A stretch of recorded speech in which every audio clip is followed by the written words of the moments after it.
नमस्कार, स्वागत है आप सभी को। आज की विषय है मैं सांवरे की कुदरत से हैरान हूँ। वृंदावन शहर में एक वैद्य थे जिनका मकान भी बहुत पुराना था। वैद्य साहब अपनी पत्नी को कहते कि जो तुम्हें चाहिए एक चिट्ठी में लिख दो।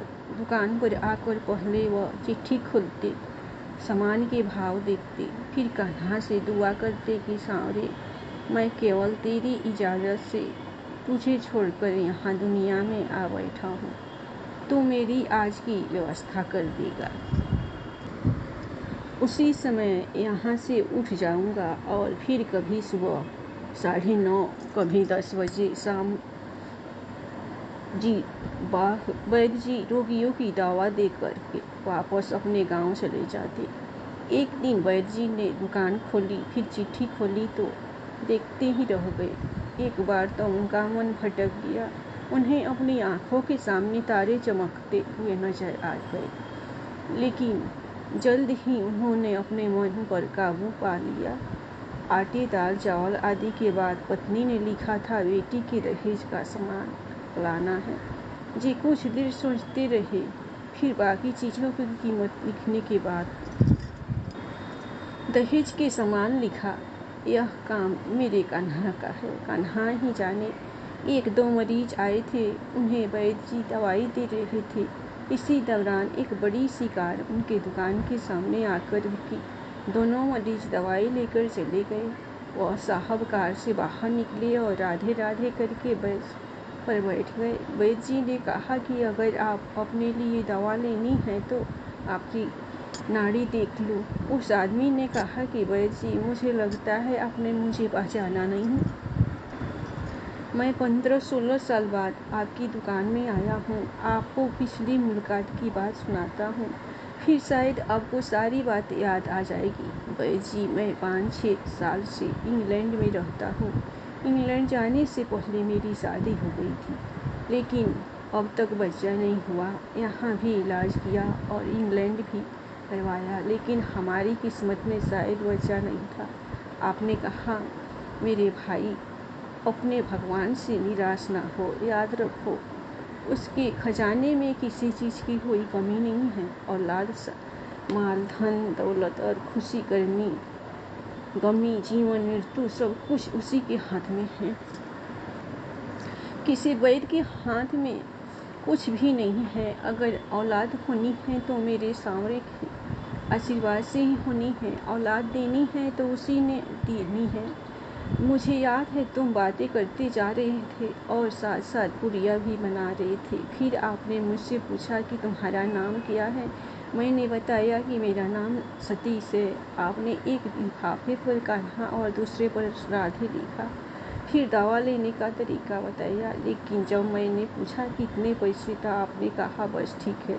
मैंने जोड़ डाला तो आपने कहा कि आज का खाता बंद हो गया है। मैंने कहा मुझे आपकी बात समझ नहीं आई भाई। आज के घर खर्च के लिए जितनी रकम वैद्य ने कान्हा जी से मांगी थी और सांवरे ने उनको दे दी। अधिक पैसे वे नहीं ले सकते।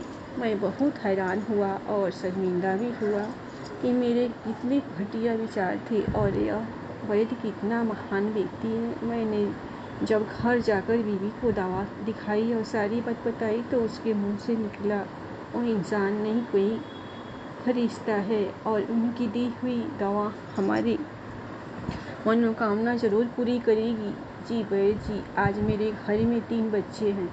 हम पति पत्नी हैं, हर समय आपके लिए दुआएं करते हैं। जब भी वृंदावन में छुट्टी में आया, कार उधर रुकी, लेकिन दुकान को बंद पाया। कल दोपहर भी आया था, दुकान बंद थी। एक आदमी पास ही खड़ा हुआ था।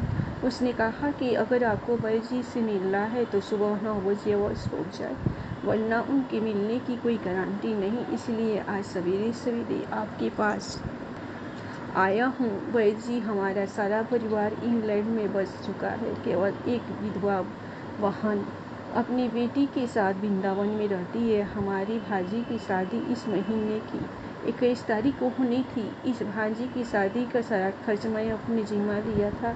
10 दिन पहले इसी कार में उसे मैं पानीपत अपने रिश्तेदारों के पास भेजा कि शादी के लिए जो चीज़ चाहे खरीद ले। उसे पानीपत जाते ही बुखार हो गया, लेकिन उसने किसी को नहीं बताया। बुखार की दवा खाती रही और बाज़ारों में फिरती रही। बाजार में फिरते फिरते अचानक बेहोश होकर गिरी। उसे अस्पताल ले गए। वो बेचारी इस दुनिया से चली गई। इसके मरते ही न जाने क्यों मुझे और मेरी पत्नी को आपकी बेटी का ख्याल आया। हमने और हमारे सभी परिवार ने फैसला किया है कि हम अपनी भांजी के सभी दहेज का साज समाज आपके यहाँ पहुँचा देंगे। शादी जल्दी है तो इंतजाम खुद करेंगे और अभी कुछ देर है तो सभी खर्चों के लिए पैसा आपको नकदी पहुँचा देंगे।